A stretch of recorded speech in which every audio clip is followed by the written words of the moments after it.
Ah, il y a difficilement des séries plus cultes que Game of Thrones, un monument de la pop culture.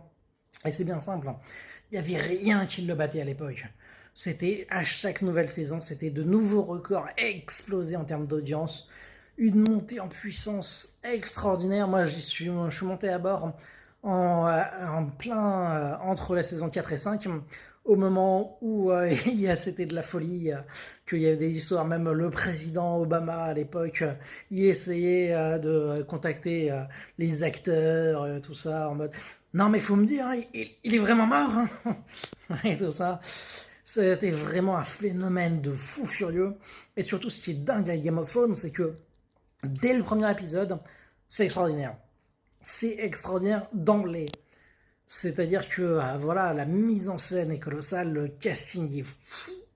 Et surtout, pas mal d'acteurs qui n'étaient pas connus à l'époque et qui étaient extraordinaires d'emblée. C'était vraiment.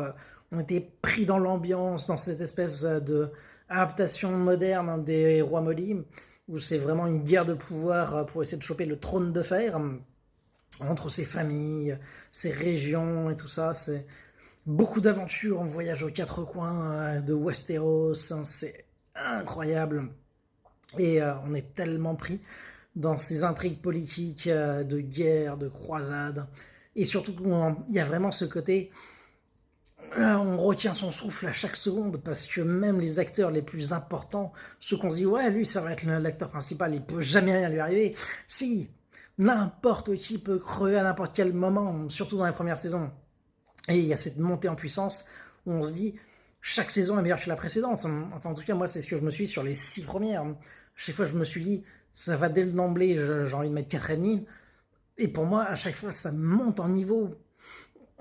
C'est de plus en plus prenant, je trouve les personnages de plus en plus intéressants, j'adore les développements.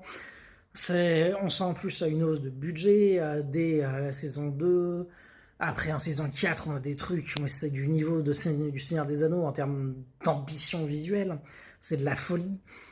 Et il y a juste après saison 7 où je trouve ça encore extraordinaire, mais où on perd cette pertinence de rythme parce qu'il y a vraiment ce côté il galère, voilà, on vit le truc, on vit les voyages.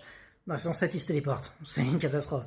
Ça commence à penser en 6, mais moi pour moi ça passait nickel. Mais effectivement, Game of Thrones est tombé avec sa dernière saison, qui a déçu et pour de très bonnes raisons, ça a énormément déçu. Mais pour moi, ça restera à jamais l'un des plus grands monuments de l'histoire.